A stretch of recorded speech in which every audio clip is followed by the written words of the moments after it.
नमस्कार और the deep dive में आपका स्वागत है। आज हम कुछ बहुत ही ज़रूरी करंट अफेयर्स पर एक गहरी नज़र डालने वाले हैं। और खास तौर पर यूपीएससी और स्टेट सिविल सर्विसेज की तैयारी के नजरिए से। बिल्कुल, हमारे पास कुछ बेहतरीन स्रोत हैं जिन्हें हमने एमसीक्यूज के फॉर्मेट में ढाला है ताकि हाँ। ताकि समझने में आसानी हो। हाँ, और आज का मकसद सिर्फ सही या गलत जानना नहीं है। हम हर सवाल की तह तक जाएंगे। ये समझेंगे कि प्रीलिम्स में छोटी छोटी डिटेल्स कैसे फंसा सकती हैं। और मेंस में इन्हीं टॉपिक से जुड़े बड़े मुद्दे क्या हैं। बिल्कुल। आज हम देखेंगे कि कैसे सीमा पर बना एक कंक्रीट का ढांचा, अर्थव्यवस्था में बहता हुआ पैसा और जंगल में दौड़ता एक जानवर, ये सब भारत की एक बड़ी कहानी के हिस्से हैं। तो चलिए शुरू करते हैं। हाँ, आज की चर्चा को हम दो हिस्सों में बांटेंगे जो सीधे मेंस के सिलेबस से जुड़ते हैं।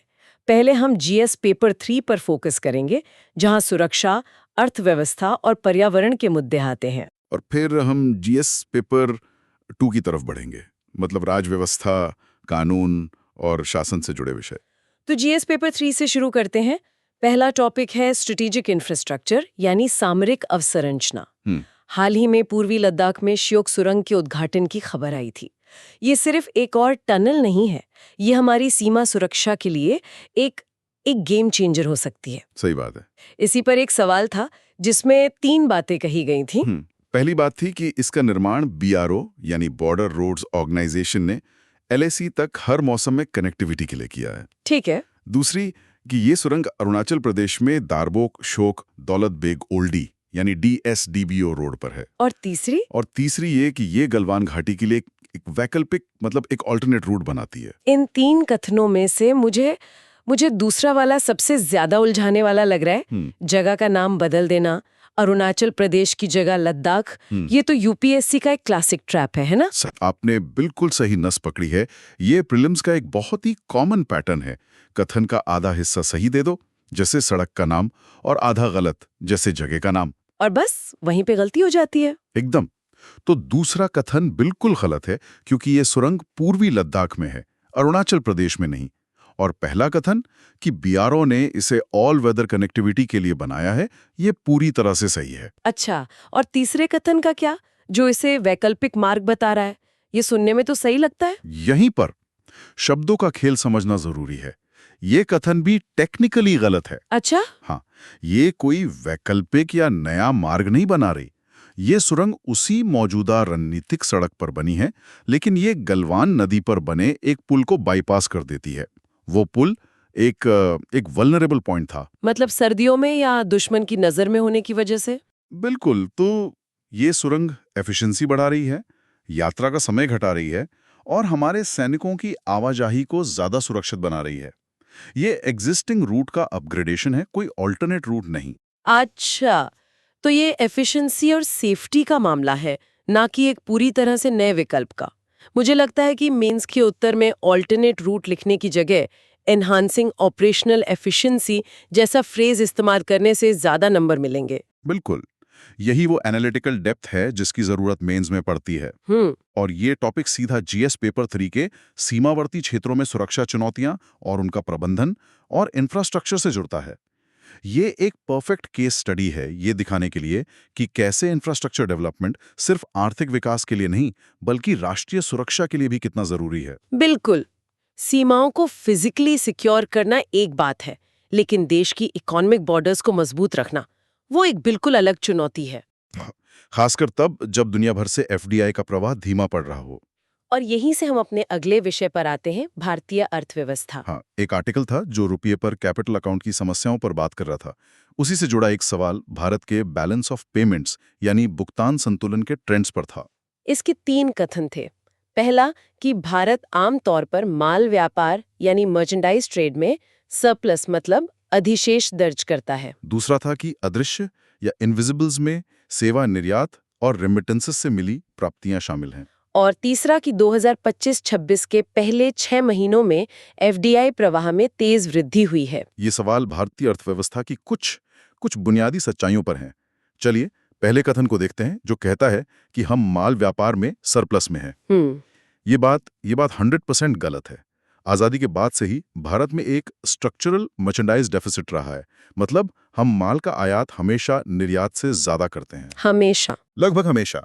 हमारा कच्चा तेल का बिल ही इतना बड़ा है कि सरप्लस का तो सवाल ही नहीं उठता। तो इसका मतलब ये है कि हमारा आईटी सेक्टर और हमारी सर्विसेज इंडस्ट्री एक तरह से हमारे मैन्युफैक्चरिंग सेक्टर के ट्रेड गैप को फंड कर रही है। एकदम सही कनेक्शन बनाया आपने। क्योंकि दूसरा कथन तो इनविजिबल्स को सही तरह से परिभाषित कर रहा है, जिसमें सर्विसेज और रेमिटेंसेज आते हैं। बिल्कुल। दूसरा कथन बिल्कुल सही है। भारत का सर्विसेज ट्रेड सरप्लस, जिसमें हमारे आईटी एक्सपोर्ट्स का बहुत बड़ा हाथ है, और विदेश में काम करने वाले भारतीयों द्वारा भेजा गया पैसा यानी रेमिटेंसेज। हाँ, ये दोनों मिलकर हमारे मर्चेंडाइज ट्रेड डेफिसिट के बड़े हिस्से की भरपाई करते हैं।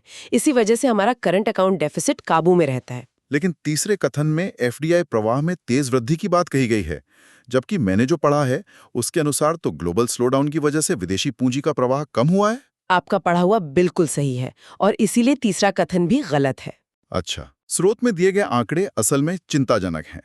वो बताते हैं कि अप्रैल से सितंबर 2024 में नेट एफडीआई प्रवाह घटकर सिर्फ $2.6 बिलियन रह गया। सिर्फ 2.6 बिलियन? हाँ, जबकि पिछले साल इसी दौरान ये 7 बिलियन डॉलर था। ये कोई छोटी मोटी कमी नहीं है, ये एक बहुत बड़ी गिरावट है।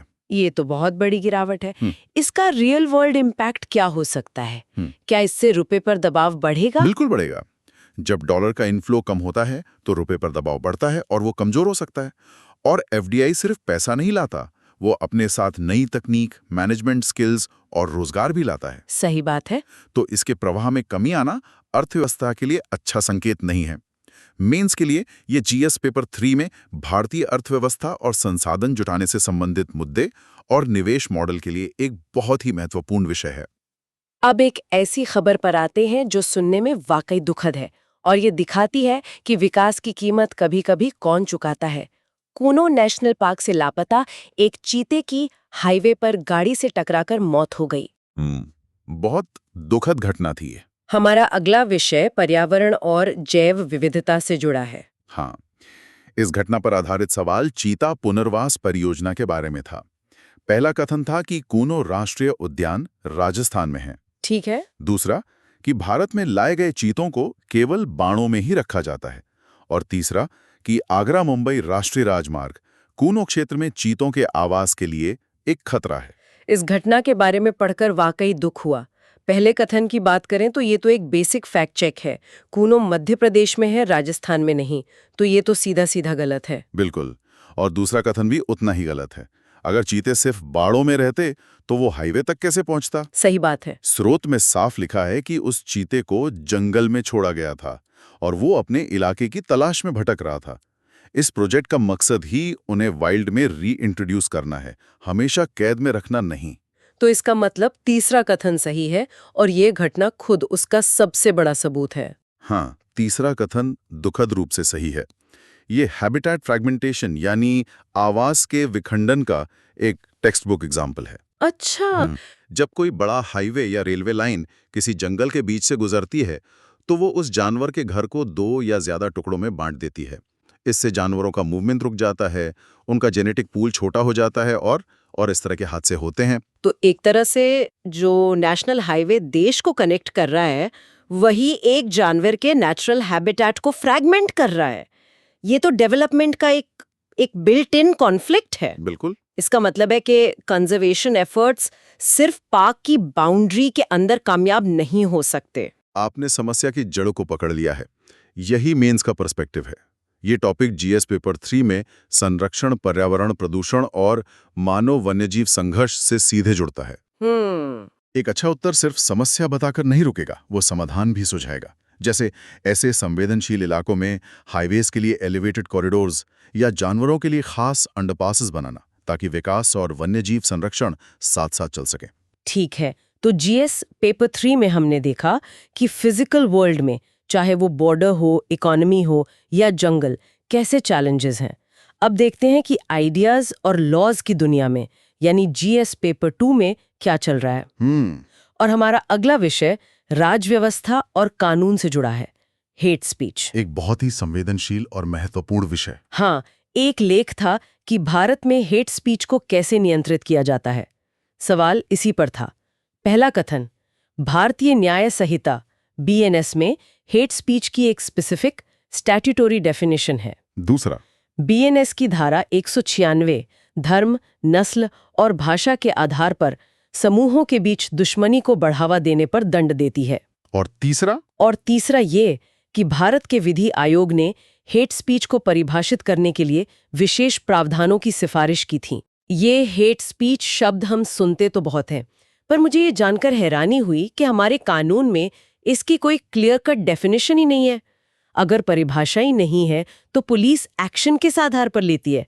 ये तो बहुत सब्जेक्टिव हो सकता है। आपका सवाल ही इस मुद्दे का सार है और यही वजह है कि पहला कथन गलत है। अच्छा। स्रोत ये साफ करता है कि भारत में हेट स्पीच के लिए कोई एक विशेष कानून या कोई एक वैधानिक परिभाषा नहीं है। एजेंसियां अक्सर IPC अब BNS की अलग-अलग धाराओं का इस्तेमाल करती हैं जो सार्वजनिक शांति, सौहार्द या राष्ट्रीय एकता को भंग करने से संबंधित हैं। तो फिर दूसरा कथन सही होना चाहिए, क्योंकि BNS की धारा 196 जो पहले IPC की धारा 153A थी, वो ठीक यही काम करती है। समूहों के बीच दुश्मनी को बढ़ावा देने को अपराध बनाती है। बिल्कुल सही। दूसरा कथन सही है। ये उन प्रमुख प्रावधानों में से एक है जिसका इस्तेमाल हेट स्पीच के मामलों में किया जाता है, भले ही इसमें हेट स्पीच शब्द का उल्लेख न हो। और तीसरा कथन? तीसरा कथन जो विधि आयोग की सिफारिशों के बारे में है वो भी सही है। विधि आयोग ने 2017 में अपनी रिपोर्ट में बाकायदा हेट स्पीच को परिभाषित करने और इसे अपराध बनाने के लिए नए कानून की सिफारिश की थी। लेकिन उन पर अभी तक कोई कानून नहीं बना है। नहीं बना है। लेकिन ये सिफारिशें लागू क्यों नहीं हुई? क्या ये फ्री स्पीच और एक्सप्रेशन के अधिकार के साथ टकराव की वजह से है? बिल्कुल, यही वो महीन रेखा है जिस पर बहस होती है। एक तरफ अभिव्यक्ति की स्वतंत्रता है जो लोकतंत्र का आधार है, दूसरी तरफ उस स्वतंत्रता पर लगने वाले रीजनेबल रिस्ट्रिक्शंस हैं ताकि सामाजिक सद्भाव बना रहे। हेट स्पीच को परिभाषित करने में सबसे बड़ी चुनौती यही है कि आलोचना और नफरत फैलाने वाले भाषण के बीच एक ऐसी कानूनी रेखा कैसे खींची जाए जो ऑब्जेक्टिव हो और जिसका दुरुपयोग ना हो। सही बात है। ये विषय GS पेपर 2 में मौलिक अधिकार और GS पेपर 1 में सांप्रदायिकता दोनों के लिए बहुत जरूरी है। और आखिर में एक ऐसे मुद्दे पर बात करते हैं जो हमारे लोकतंत्र की नींव से जुड़ा है। वोट कौन दे सकता है? एक लेख का तर्क था कि केवल नागरिक ही मतदाता हो सकते हैं। इस पर आधारित सवाल मतदान के अधिकारों पर था। इसके 3 कथन थे। पहला, संविधान का अनुच्छेद 326 नागरिकों के लिए वयस्क मताधिकार का प्रावधान करता है। ठीक है। दूसरा, जनप्रतिनिधित्व अधिनियम 1950 गैर नागरिकों को 10 साल भारत में रहने पर मतदाता के रूप में पंजीकरण की अनुमति देता है। और तीसरा, मतदाता सूची की शुद्धता सुनिश्चित करना केवल भारत निर्वाचन आयोग का दायित्व है।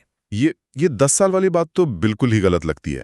ये तो हमारे संविधान के आर्टिकल 326 के फंडामेंटल आइडिया के ही खिलाफ है, जो सिटीजन शब्द पर इतना जोर देता है। आपका अनुमान एकदम सही है। दूसरा कथन पूरी तरह से मनगढ़ंत और गलत है। अच्छा। जनप्रतिनिधित्व अधिनियम 1950 की धारा 16 साफ कहती है कि कोई व्यक्ति मतदाता के रूप में पंजीकरण के लिए अयोग्य होगा यदि वह भारत का नागरिक नहीं है। मतलब कोई एक्सेप्शन नहीं है? कोई एक्सेप्शन नहीं। निवास की अवधि का कोई अपवाद नहीं है। नागरिकता पहली और आखिरी शर्त है। तो फिर पहला और तीसरा कथन सही होना चाहिए। आर्टिकल 326 तो यूनिवर्सल अडल्ट फ्रेंचाइज का आधार ही है। हाँ, पहला कथन बिल्कुल सही है। आर्टिकल 326 में एवरी सिटीजन ऑफ इंडिया वाक्यांश का इस्तेमाल किया गया है। और तीसरा कथन भी सही है। मतलब ये चुनाव आयोग की जिम्मेदारी है। हाँ, स्रोत के अनुसार एक शुद्ध और त्रुटिहीन मतदाता सूची तैयार करना और उसे बनाए रखना चुनाव आयोग का संवैधानिक और वैधानिक कर्तव्य है। इसमें यह सुनिश्चित करना भी शामिल है कि सूची में किसी भी गैर नागरिक का नाम ना हो। लेकिन चुनाव आयोग के लिए ये सुनिश्चित करना कितना बड़ा चैलेंज होगा, खासकर हमारे सीमावर्ती इलाकों में, कि इलेक्टोरल रोल्स में कोई नॉन सिटीजन शामिल ना हो। ये सिर्फ एक कानूनी मुद्दा नहीं, एक बहुत बड़ा एडमिनिस्ट्रेटिव चैलेंज भी है। ये एक बहुत बड़ा चैलेंज है। इसके लिए उन्हें राज्य सरकारों और स्थानीय प्रशासन के साथ मिलकर काम करना पड़ता है। यही वजह है कि ये टॉपिक GS पेपर 2 राज व्यवस्था के तहत विभिन्न संवैधानिक निकायों की शक्तियां और जिम्मेदारियां और RPA एक्ट की मुख्य विशेषताएं जैसे विषयों के लिए इतना प्रासंगिक हो जाता है। ये दिखाता है कि कैसे संवैधानिक प्रावधानों को जमीन पर उतारने में असली शासन की परीक्षा होती है। तो आज की इस पूरी चर्चा का सार क्या है? हमने लद्दाख की एक सुरंग से बात शुरू की, एफडीआई के आंकड़ों को देखा, एक चीते की मौत पर बात की, हेट स्पीच के कानून को समझा और वोटिंग के अधिकार तक पहुंचे। ये सब अलग अलग विषय लग सकते हैं, पर एक धागा इन्हें जोड़ता है। और वो धागा क्या है? वो धागा है भारत की चुनौतियों का बहुआयामी चरित्र। सीमा पर सुरक्षा सिर्फ सेना से नहीं, इंफ्रास्ट्रक्चर से भी जुड़ी है। अर्थव्यवस्था सिर्फ घरेलू नीतियों से नहीं, वैश्विक प्रवाह से भी चलती है। बिल्कुल। और विकास का मतलब सिर्फ हाईवे बनाना नहीं, बल्कि उसके क्या कहते हैं, संस्कृति प्रभाव को भी मैनेज करना है। कानून सिर्फ किताबों में नहीं होते, उनका जमीनी क्रियान्वयन ही असली शासन है। आज की चर्चा के बाद एक विचार हम सोचने के लिए छोड़ जाते हैं। हमने देखा कि इंफ्रास्ट्रक्चर जैसे श्योक टनल और आगरा मुंबई हाईवे विकास के लिए कितना जरूरी है, लेकिन ये चुनौतियां भी पैदा करता है। तो एक भविष्य के प्रशासक के तौर पर सोचने वाली बात यह है कि हम विकास को कैसे रीडिफाइन करें। क्या विकास का मतलब सिर्फ सड़कें, सुरंगें और आर्थिक आंकड़े हैं, या एक ऐसा मॉडल भी संभव है जहां आर्थिक प्रगति और इकोलॉजिकल इंटेग्रिटी यानी पारिस्थितिक अखंडता एक दूसरे के विरोधी ना होकर सहयोगी बने?